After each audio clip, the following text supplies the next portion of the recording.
Hey everybody, thanks for checking out the Furloughed Film Talks YouTube channel.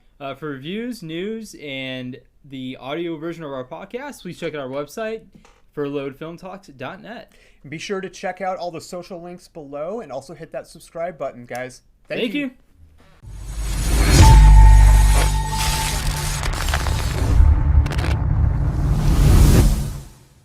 Hey everyone, we are back here. We have our interview with Monica Pendergrass and Eric Baldetti, but wanted to give a quick update.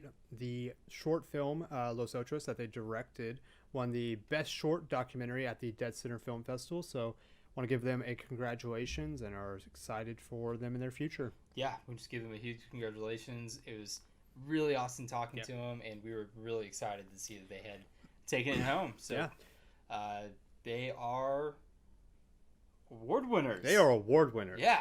We knew it before you did, but now they are award winners, and they deserved it. They definitely deserve it. So keep an eye out for when Los Otros will be available for the rest of the country, because you definitely need to give it a watch. It's about 13 minutes long, but congratulations to Monica and Eric for winning Best Short Documentary at deadCenter Film Festival. And all the people they interviewed, and all the people who... everybody that was involved with the production. Yeah, really take this issue to the heart. Yeah, so great. And thank you to deadCenter Film Festival for letting us be a part of the festival. Absolutely. Thanks, y'all. So we are now joined by the directors of a new short film that is just at deadCenter Film Festival. Go check it out, deadcenterfilm.org. It is Monica Pendergrass and Eric Baldetti. Thank you guys for joining us today. Thanks for having us. Yeah, excited to be here. Thank you. What have you guys been up to these last couple months? It's been crazy throughout the world. Yeah, I mean, definitely crazy. We work in a lot of commercials, and so that's kind of been down lately. So we've just been working on smaller projects, film projects for other people, that sort of thing. What's the experience like been having this, short film at deadCenter, a fully virtual film festival? I'm still kind of getting used to the concept of it. So far, there's been one other festival we were at that was all online. And to be honest, I feel bad I haven't totally checked it out fully. So I'm not sure how well it works. Yeah, I mean, I think it's kind of, disheartening a little bit, because we were like, oh, we want to go meet all these people, and we had a really great time at the Sedona Festival, which was right before all of this happened. Okay. So it's kind of like a bit of a letdown, but it's still exciting. I mean, we were able to at least catch a bunch of films, for Brooklyn, for this, and I mean, it's kind of a plus, I guess, because when you're at a festival, you can kind of only catch so many. So. Yeah, there's so much available right now at the film festival. But Los Otros, we checked it out the other day, and it is powerful. It's a really well done short film. And so, kind of, what was like the impetus? Like, what kind of led you guys down the road of making this short film? Well, for me, it was that I'd come across this article about this organization called Otros Interview. They're based in Mexico City, and they had started as an art project, essentially. A researcher had come around and wanted to know the experiences of people who had returned to Mexico, which nobody had really asked that question, like what happened after. And it's a fascinating book. If anybody ever goes out there and looks for it, it's really great. It's a multitude of different stories. What was the name of it again? It's from the organization Otros Interview. Okay. So the book itself is called Otros Dreams, I believe. So I read that, and I thought it was really amazing, because it, I didn't really think about what happens. I think, we hear a lot of the stories of what it's like before deportation, what it's like, being separated, but not really what it's like to integrate into a society that you're not really a part of. And for a lot of them, it was either like facing, harassment from other Mexicans, people like Mexicans thinking like, you're coming and taking our jobs now because you can speak English, and that sort of thing. Having trouble finding jobs, or just having trouble navigating the paperwork. So all of that I thought was really fascinating. We reached out to the organization and just asked if they would like to collaborate, and if any people were interested in being spotlight. And then, I mean, I guess you could talk about like how we chose the 3 people for the film? Yeah, I mean, the process was really interesting. I mean, just to add on to what Monica said first, that I thought it was really important to find a way of portraying people who have been deported in a way that wasn't purely them as victims, even though they clearly have gone through a really horrible experience that they should not have had to go through, and they are very much victims. I think it's important to, we just felt like the narrative typically focuses on how devastated their life is, and we wanted to give some sense of dignity to who these people are and their resilience despite all of these arbitrary, awful things that have happened to them. Yeah, I mean, the process for finding our candidates, I mean, we were just trying to create a very quick, broad sense of all the different types of stories out there. So it was a bit of a struggle trying to find people who represented very different aspects of this one common experience, but all the different ways that it impacts people. Well, that's, I think what it does really well is, it points out different parts of the discussion that a lot of people don't know about. And I think that's when I first saw the trailer, I was really interested in it because of kind of what Monica said. You always think about what happens when they're arrested or they're here in the United States, but you never think about what happens when they're back in Mexico. And so it's really interesting seeing that side of the system in a way. But also, like, I think it was Freddy. Freddy can't even go back and see his kids. I had no clue that there was a policy where you couldn't get a visa for 5 to 20 years to go back and see his kids.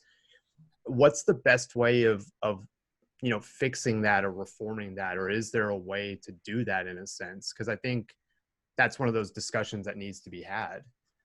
Yeah, well, that's definitely one of the biggest issues, at least. There are a lot of people who are working towards like new laws that would change that, where it wouldn't be such like a big penalty. But as of right now, nothing's really going through. Yeah, I mean, one of the biggest ironies of everything is that all this stuff is fixable, Yeah, and all of this stuff is recent too. Yeah. These aren't like laws that have been in place for 60 years or anything. These are things that have like especially happened in the 90s, with immigration reform under Bill Clinton. So a lot of these things are problems that go on both sides of the political spectrum too, that it definitely does. Yeah. And it didn't help that, the border is completely militarized as a result of, $1 trillion wars in multiple countries. So yeah, I mean, you've had it under Bush, Clinton, Obama. I mean, Obama was some of the worst, like, Oh yeah, he definitely deported a lot of people. Yeah. And, but there's just no discussion, which is insane. Yeah, that's the worst part about all of it. But I think that was the great thing about this short film is it wasn't focused solely on, the U.S. and these different administrations have screwed this up. It was solely focused on here are the people affected by what's happened and their stories and how they've grown from it. Yeah, your kind of line with this was very much like focus on the character and like the branch of effects across families and communities. Is that the exact direction you guys had from the beginning? Yeah, I mean, I think so. I mean, I think it definitely shifted over time as we were making it and we realized what types of stories we had access to, and how much access to people's lives we would get. But we definitely wanted to focus on the personal side of it because, I mean, at the end of the day, that feels the most honest is what this particular individual went through. To dive into all of the politics of it would have been overwhelming and complicated, and it could have been preachy or condescending to the audience. And at the end of the day, we're all human beings, living under various governments, but we all share that common humanity. And so we wanted to just focus on that. And, yeah, and especially, I'm from Texas as well, from a small town in Texas. Where in Seguin. It's near San Antonio. Yeah. Very but I have family in your area. But yeah, I mean, I have a lot of conservative family members, and they're very well-meaning and well-intentioned and very kind people. And I'm always just trying to find a way to kind of bridge gaps that are like these political divides. And I feel like human stories are the best way to do that, because as soon as you get into the politics of it, it gets, nasty back and forth. So yeah, I mean, that was one of the reasons also why we really wanted to have a veteran story, because I felt like that was something that everybody could agree on that, you know, if you're serving our country, if you're helping our country, like you're taking that initiative and you're saying you want to be a part of this society. So and protect it, put your life on the line for it, you know. Yeah, that's something we, you know, definitely mentioned, is that if that is true, I'm not doubting this is true at all, but if it's true that recruiters are misleading recruits, you literally, the situation is literally you have recruiters lying to people and then sending them to War possible zones. death Yeah.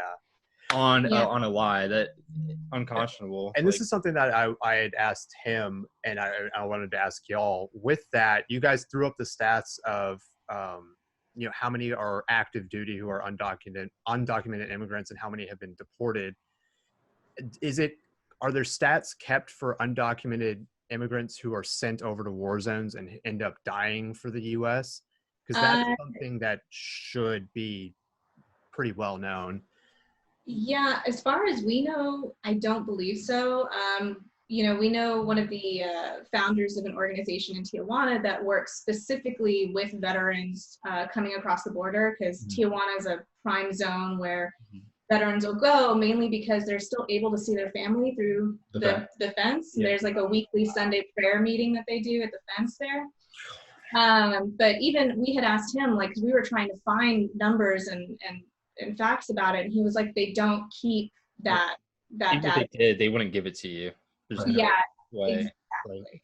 But there was, you know, a really interesting New York Times article that I had read about, you know, what happens to a lot of veterans when they go back to Mexico, which is that they're essentially targeted by cartels because of the skill set that they have. So it's kind of a very strange thing, but it's essentially that the American military is training their own enemies in a way, because these veterans who go back to Mexico don't get much of a choice when it comes to dealing with the cartel. So yeah, and that's such an easy thing to fix. Like, all you have to do in that scenario is say, hey, if you're an undocumented immigrant and you're going to serve our country, automatic citizenship. Like that. Yeah, it's not even, and I think that's the smartest part about having that in, and you guys kind of said this, having it in the short film, is you wanted to kind of stay away from the political side of it. But for people who are conservatives, you can legitimately look at them and say, like, I know you love veterans.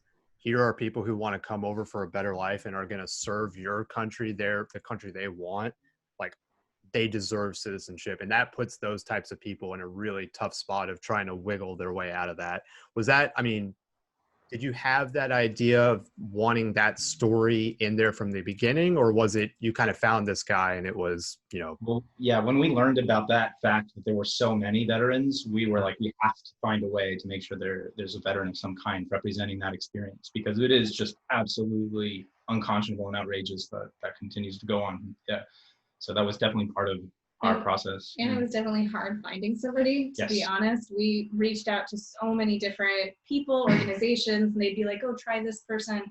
But every person that we spoke to felt uncomfortable. Either they had committed a crime and that was one of the reasons why they had been deported, or they were dealing with a lot of PTSD and had like domestic violence issues. So it was a lot of things that they personally just didn't want to be on camera. Yeah, so to give a little more context to what Monica is saying, a lot of these cases where they're deported, they're kind of complicated for many reasons. One of them being that these often veterans suffer, as you know, from PTSD. And, you know, when you have severe PTSD, you know, you are given all kinds of medication to deal with it. You suffer from depression, you have all these things. So it creates a person when they come back into domestic life who's a lot more prone to some kind of crime, whether they get addicted to serious drugs like heroin, you know, when they're cut off of. Yeah. And so then the odds of them committing a crime while being you know, in the United States, and it's like become much, much higher. So it's a lot easier for them to be like, well, you know, we created this, you know, the Army instills PTSD in these people, and then they are deported because of the effects, the ramifications of that, you know. And so it's like, yeah, technically they might have a crime against them, but it's like, well, what's the root cause of this situation? Yeah, you know, lead from. And how much, so a few minutes into the short film, I was wanting a little more details on each individual's like specific case to have a firm basis for, connecting to them and understanding their whole story. Was the lack of detail, especially in like Freddy's case, was the lack of detail more a product of the constraints of the short film, or is it a deliberate choice to more focus on the emotion and results of the outcome of that case rather than focusing on the case itself? I think it's a little bit of everything that you pointed out. Yeah, I mean, we're really trying to make it like around 13 minutes long, and when you have that small amount of time, it's just too difficult to really get all of those details in that we wanted. There's so many things that we left out, like the Marine vet, for instance. He told us harrowing stories about when he arrived back from the United States, and how he was almost put into the cartels, and like they arrived at his bus that came in from the United States. And but there's just and also the way that they tell their stories. Sometimes when you're interviewing them, it's very difficult to, like, in editing, come up with a really efficient way of having it make sense. Like, it's just, their stories can be very complicated, and so you're trying to, like, get to the gist of, like, well, this is really what this is about, and so you have to make some decisions where you don't cover every nuance of it because there just isn't the time. And is this a storyline, do you think, could be extended into some kind of full series or feature-length documentary? Yeah, I mean, I think that's what originally we were hoping for, that we could do something that was a longer format that could really encompass more stories, and in particular focus a lot on the women in the organization, because all of them have very interesting stories and they're all very, very, very different, and I think especially with the 3 people that we chose, it was kind of about figuring out stories that you don't really hear about for deportation. So whether that's the veteran, whether that's somebody who is a student trying to do the right thing and they're trying to fix their status and just didn't understand the rules at the time, or all those little nuances that make you understand that the laws that we have in place don't really make sense all of the time. I don't think anybody's saying there shouldn't be any laws, but it should at least be understandable for most people. So if we had a longer time, I think we could really encompass more of those sort of stories. Sorry, go ahead. No, go ahead.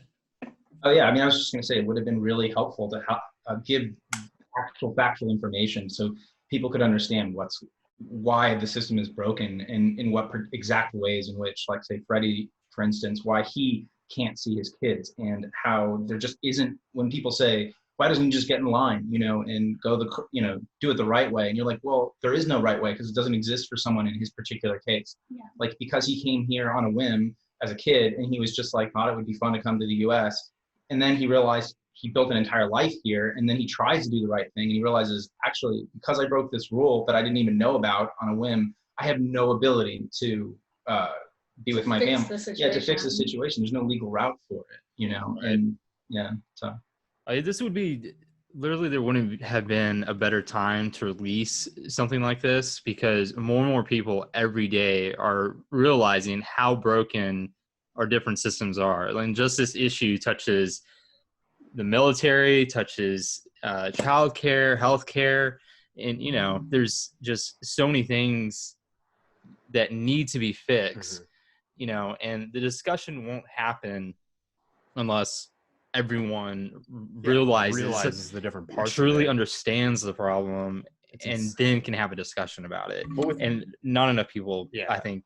With Esmerelda, she went from America back to Mexico and was trying to get her student visa. So that's one of those things where, like, it's supposed to be a clear path. It's supposed to be understandable. And then it was like it had been 8 years, and she had just kind of given up on it. And she had taken a path to become a lawyer in Mexico and was working on immigration things.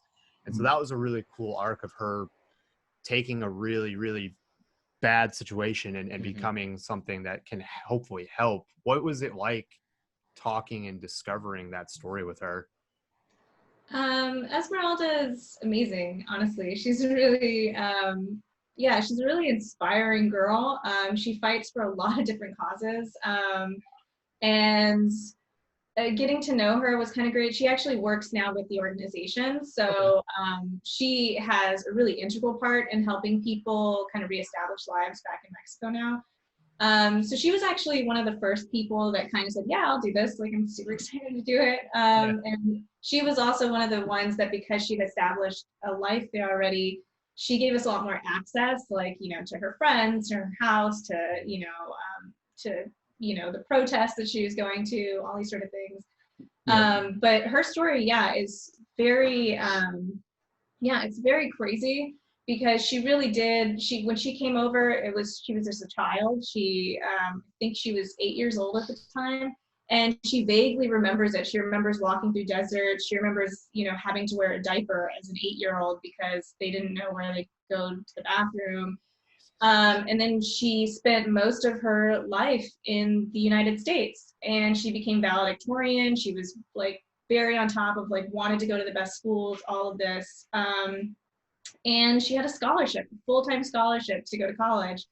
But what ended up happening is she was told that you need a bank account in order for the scholarship to go through, and it was like technical details. So she thought, okay, I'll pack my bags, I'll go back to Mexico, visit my family for the summer, and then come back for college. Didn't understand that this law where you'll be banned for 10 years, even if you're a child that came and didn't have, the ability to say yes or no, I want to break the law, you're still bound by that law. So as soon as she went and crossed back over to the border, it shuts, essentially. For 10 years? For 10 years. So even now she has trouble. Like, she's been there for 9 years. She's been trying to apply for a visa just to come here, not to live, but to just visit her nephews that she's never seen before, family that's still in the United States. And there's a lot of issues with the American side, but there is a lot of issues with the Mexican side as well. And they have their own sort of racist agenda themselves. And so for someone like her, it becomes a lot more difficult to get a visa now. So yeah, again, it's all the technicalities of each system working together. Yeah. She came over in like 2011, or she tried to come back to Mexico and return in around that time. Yeah, I believe so. So it was before DACA. It was right after that DACA kind of was established, or she basically missed the deadline. She's my age. She's a year older than me. Okay. That's insane. That's ridiculous.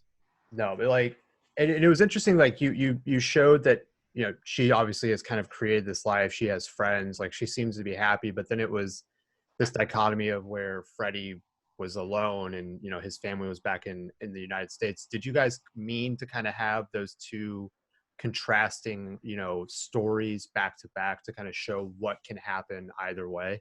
Yeah, absolutely. It was, and those contrasts were like built in the editing room in a way, like we obviously tried to find people with different stories that would contrast each other, but really trying to like drive that point home in like meaningful ways was a very like difficult, long process while editing.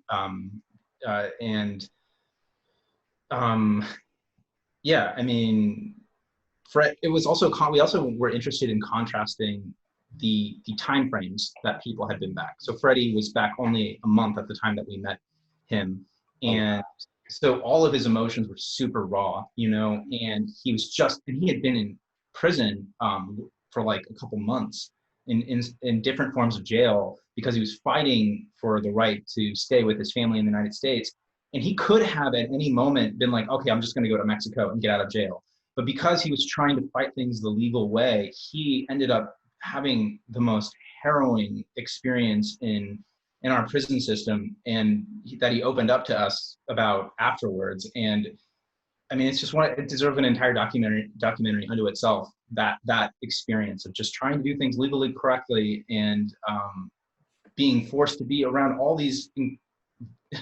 Yeah, I mean, just imagine every worst case story you've ever heard about prison, and that's what it was like. Yeah. Was he going through the federal or state system? Through the federal system. Yeah, and his also is like another kind of, strange path that they take in order for deportation. Like the original story, and we couldn't really fit it into here, but he's done other interviews since then, where the reason why he was caught was he had a fight with his wife, and a neighbor called the cops. Because of that, he was then put onto a system. But he went through the court system. He went to court. He spoke to the judge. His wife said it wasn't, there wasn't an issue. He went through anger management courses for months. He did everything that, legally you should do. Yeah. And by the end of the system, when he was just about to go back to the judge, and the judge said, oh, we're going to get rid of the charges. It's going to be fine. You've done all of your mandatory things. He showed up, parked his car, and immediately had people surround his car and ask, are you Freddy? And then just took him in. Yeah, so they were ICE agents that showed up. Yeah, so ICE agents target small courts for any sort of like small little misdemeanors, whatever it is, parking tickets. I've even seen they'll fakely schedule a docket just so they can bring the person into the courthouse so an ICE agent can come and get them. Yeah. Yeah, definitely. Yeah, I'm not sure to what extent it was coordinated with the actual scheduling of that day. I just know that they have ICE agents that get access to all of that information and all of those names, and then it's just really easy way of picking people up. Yeah. So he never said goodbye to his kids, basically. He didn't know what was happening. They didn't know, so he never got that even closure for that. Was his wife also an undocumented immigrant? So she probably couldn't go back to Mexico to take the kids. Yeah, she wouldn't be able to. Yeah. Well, I mean, the main issue with his story is the fact that his son is autistic. Yeah. So, which I'm not sure how clearly that's essentially the reason, because it's already difficult enough for his son to cope and live in the United States with English as his first language now. And then to have him be uprooted and brought back to Mexico would have been he just feels like it's just too much for his son. It wouldn't make sense. So even legally, if they could be together in Mexico, it just, that flight itself might be very stressful. Yeah. Jesus. Huh. That's one of the craziest stories. But it was Aaron who's the veteran, right? Mm-hmm. Aaron's story, he's talking about it, and you guys mentioned that Freddy was in jail for a while. Aaron said that he was in a federal prison for a year. How in the hell are we putting veterans in federal prisons for a year? I ask that just more what was the background of that? What was his story where he was in prison for that long? Well, that's tell us he was just working through the court system, and that's no, not at all. There's some that we can't really say. One of the reasons we had to blur him was because his case is still pending. Okay. So there's specifics that we're not allowed to really say. All I'll say is that he was involved in a crime with some other people. His take is that he didn't actually commit the crime. He just happened to be working for this company at the time. So going to federal prison, it was him fighting it for the longest time. And eventually he just said, okay, I can't do this anymore. I can't be in here anymore. And just was just deport me. So yeah, that's kind of. It's a complicated story, but essentially he was made to take the fall for some other stuff that was going on. And we should say allegedly, because obviously we weren't there, we don't know, but this is his case and this is what his lawyers are saying. And at the end of the day, regardless of the situation, it's he shouldn't have to be just say, oh, you're no longer our problem anymore. You fought for us, you risked your life for us, and because you may or may not have committed a crime, we're just going to get rid of you and remove you from our system completely and let you fend for yourself somewhere else. I still think that it's just an injustice unto itself, if that makes sense. Could you explain the process of deportation? Because I'm sure we can look it up and find it, but for listeners, as soon as the deportation order is finalized, what are the exact steps? Do they just drive them to the border and let them cross back into Mexico?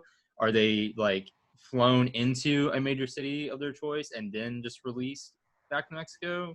It kind of depends. So if somebody commits a crime, they actually serve out their time in the United States for that crime, and then they'll be deported.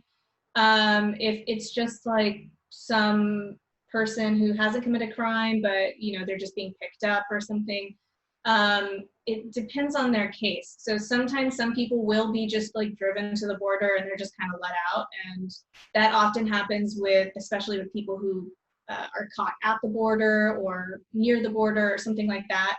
Rather than going through a whole process, they just like throw them back, and so they can kind of come back, and it's like a whole circle. Sometimes, if possible, they do try to fly people to certain areas, but again, it's a case-by-case basis. So not everybody gets that luxury. Sometimes they're kind of stuck in an area and then have to figure it out themselves. It sounds like there's like very little coordination between the U.S. and the Mexican government. It's like there's no handoff. It's just, here, you're back in Mexico, have fun. Like, yeah, kind of. I mean, it's in a strange way, the Mexican government actually does work with the United States quite a bit with immigration. They have a lot of their own issues with it. But yeah, it's more, I think, that the United States doesn't want to have to deal with the problems. I mean, that's my guess, and I don't really know, but they just don't want to have to like deal with a long court thing or having to house people for months and months and months, kind of like what you're seeing at the border now with those cages, you know. right. Yeah, that's a whole nother, Yeah. whole nother part of it to talk about. That's even worse than some of the stuff that I can even imagine. It's Kind of, pretty bad. yeah. I mean, do you guys think it's possible for true reform with immigration? Like, in the future, over the next year, 2 years, like what's possible moving forward? Yeah, I don't know in the next 2 years or anything, because they have been fighting it for decades and nothing seems to be done. I feel like politicians are really good at like saying the thing that people want to hear, but not actually implementing the rules in a way that work.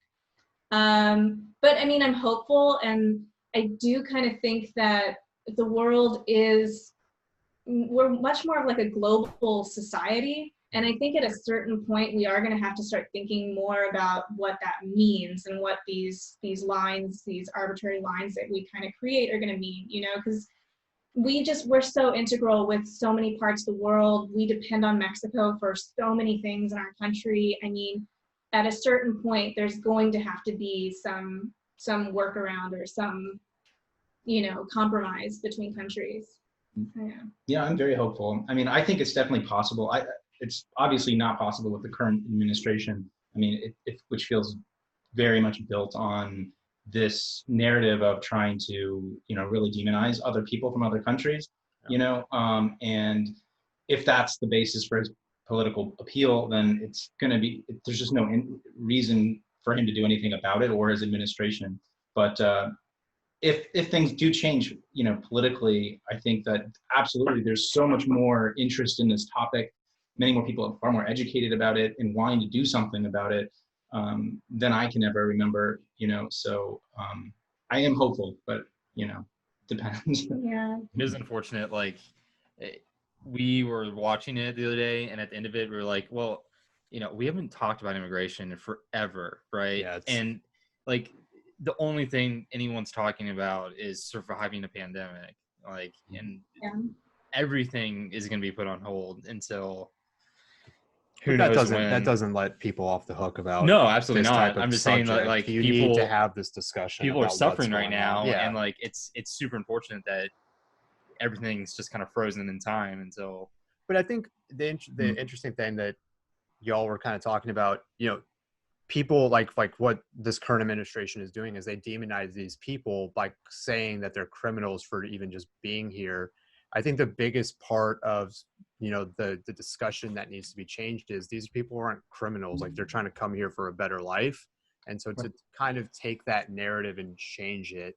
Yeah. And I think this does a really good job of that, because you show these people in a light where it's like, they're not criminals. Like, one's a veteran who was trying to come and help our country. One has a family, and one was a student. Like, these aren't criminals in the, you know, the very basic sense. And so I think that this is a great way to change that conversation.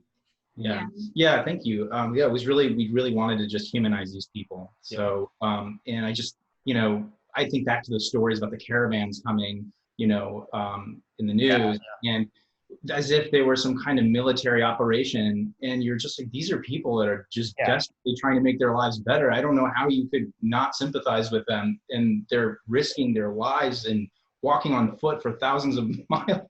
You're just like, how could you possibly be afraid of these people that are that desperate to make their lives better? You know. So and I think also just the people, especially that we got to meet and interview, a lot of them just felt like my family members in Texas. Like they felt very American. And just to point out, like the organizations around Thanksgiving, they actually celebrate it in Mexico. They have a whole thing. They bring out a turkey. Cool. They make, you know, like they're very American. They very much lived here for such a long time. And still, like Maggie, who's one of the co-founders of the organization we work with, she lived in Georgia for a bit. And I mean, she still listens to country music. She still considers herself kind of this like mix between the two. Like she's not Mexican and she's not really American. She's just this ambiguous figure in the middle. So yeah. Well, I mean, what are you guys going to be working on in the future? You got any other projects that are coming up or anything you want to promote? Yeah, it's still early stages for the next project, but there's a documentary I want to make, a feature documentary having to do with Amazon. And Pretty cool. yeah, and the people who, there's all these people who like run around the country trying to find things to sell through Amazon, and they go to all these like dying stores in America, you know, like the ones that, you know, all these bankrupt stores, and they find products that just happen to sell for a lot of money online randomly, and they try to, so they're just like, kind of like nomadically going across the country. That's all. And so it's like a weird dichotomy between like all the brick and mortar stores dying and like Amazon, you know, taking over like a vulture. Yeah. And these people who are the people doing it and their weird life. So yeah, I'd like to make, that's the next project, hopefully. Yeah, very different from this, but Just a bit. This is for Amazon or just about Amazon? About Amazon. Okay, this isn't okay. Yeah, so I don't think they'd approve. yeah, that'd be really ballsy for Amazon just to come out of nowhere and be like, hey, this is what we're doing. Like, we're like literally just vulturing different their neighborhoods. Yeah, like we're going in and thrift shopping at places that are closing down.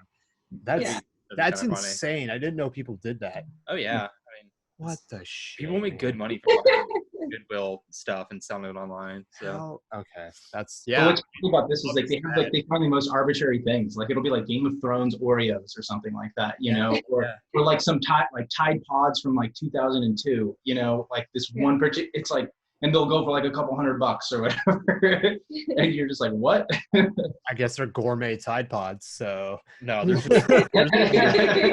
crazy people out there that will buy all this random shit. Yeah, I guess. You gotta America, man. Jesus. But we'll be looking out for that one. Do you think you'll film that sometime this year or next year? Like, yeah, when things open up, you know, everything gets on hold. So yeah. If someone came to y'all after seeing the short film and was like, we want you to do 10 episodes for Netflix, is that something y'all would take on? Absolutely, yeah. I mean, it's such an important subject. We'd love to do that. Yeah, definitely. Time to spam Netflix, boys. Let's go. Shit, because this is legitimately, this is something that people need to watch and talk about, and I think there needs to be more of this because the discussion is something that we should all be having. So yeah, it's awesome, and you guys. We really appreciate you guys taking the time and talking with us. And are there any groups you want to shout out if people are interested in checking out doing research or somehow getting involved and trying to push this issue? Yeah, definitely. I mean, okay, so there's United Veterans that's in Tijuana. They're really great. They also, like I said, they work with a prayer group on the border. So every Sunday, if you're ever interested, it's Muslims, Christians coming to the border, praying together. It's a really beautiful scene. And it's something you can easily take part in. And you can very quickly meet a lot of people. If anyone's in that area and they want to get involved, there's so many wonderful people doing incredible work, connected with all other organizations working to help deportees and immigrants. It's a really powerful scene there in Tijuana. And then ODA, the Otros Interview, they're on our website, but you can go to them, and actually I think both of these organizations are on our website, but you can go to them, you can volunteer. They're looking for volunteer graphic designers, or if you live in Mexico City, they're looking for volunteers there. They're also looking to expand because Mexico City's just one area, and they want to be able to help people that are in more isolated areas of Mexico. So if you are in Mexico, you can try to help establish something like that with them. Cool. We'll definitely link all that on our website and have people go check that out. And Yep. We'll definitely have to go out and do the prayers. So we really appreciate you guys taking the time, and we're excited. If you're in the Texas area or anywhere in the Dallas-Fort Worth area, when you're checking out Amazon Nomads, hit us up. We'd love to chat more, and we really appreciate you guys taking the time today. Thank you so much for having us. Yeah, Yeah, very much. really excited. Thank you. You guys have a great day. Yeah, you too. Bye.